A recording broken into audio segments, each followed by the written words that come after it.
Berita pertama pada hari ini adalah para pria diminta untuk mewaspadai gejala penyakit pembesaran prostat. Hal ini dikarenakan masalah ini menjadi gejala yang sering terjadi pada kasus urologi di Indonesia. Maka dari itu, edukasi penting dilakukan guna mengingatkan kembali kepedulian masyarakat terhadap penyakit BPH atau benign prostatic hyperplasia.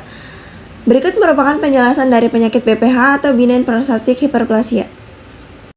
Pembesaran prostat jinak atau BPH, benign prostatic hyperplasia, merupakan kondisi ketika kelenjar prostat membesar yang mengakibatkan aliran urin menjadi tidak lancar dan berdampak pada buang air kecil terasa tidak tuntas. BPH umumnya dipicu oleh pola makan yang tidak sehat, konsumsi kafein yang berlebih, terlalu banyak makan daging merah, makan makanan tinggi oksalat, semisal kacang-kacangan dan minuman beralkohol.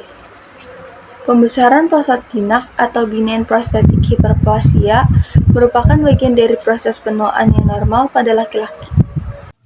Tingkat keparahan gejala pembesaran prostat jinak bisa berbeda pada tiap penderita, tetapi umumnya akan memburuk seiring waktu. Gejala utama BPH adalah gangguan pada saat buang air kecil yang bisa berupa 1. Urin sulit keluar di awal buang air kecil. 2. Perlu mengedan saat buang air kecil.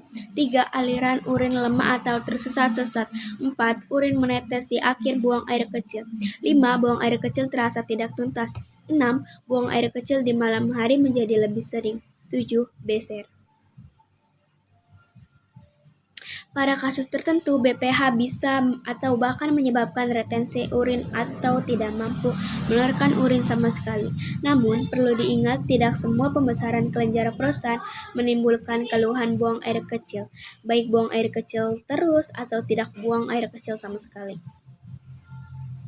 Jika tidak segera diobati, maka akan menyebabkan komplikasi diantaranya 1. Retensi urin. Pengidap BPH yang mengalami retensi urin mungkin perlu dibantu dengan kateter yang dimasukkan ke dalam kantung kemih untuk mengeringkan urin.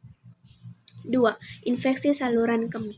BPH bisa membuat pengidapnya tidak mampu mengosongkan kandung kemih sepenuhnya. 3. Kerusakan ginjal. Tekanan pada kandung kemih akibat retensi urin terus-menerus dapat menyebabkan ginjal atau menyebabkan infeksi kandung kemih sampai ke bagian ginjal. Untuk memeriksa apakah kita terkena penyakit BPH atau tidak, kita bisa melakukan pemeriksaan penunjang. Di antaranya adalah yang ke-1 ada urovolmetri.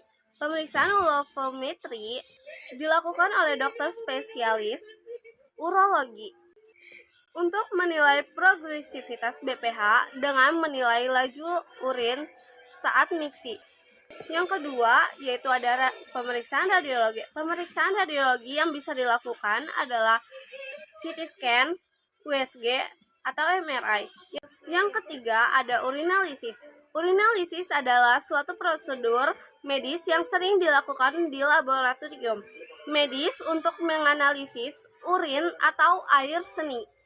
BPH tidak dapat dicegah, namun BPH dapat diobati.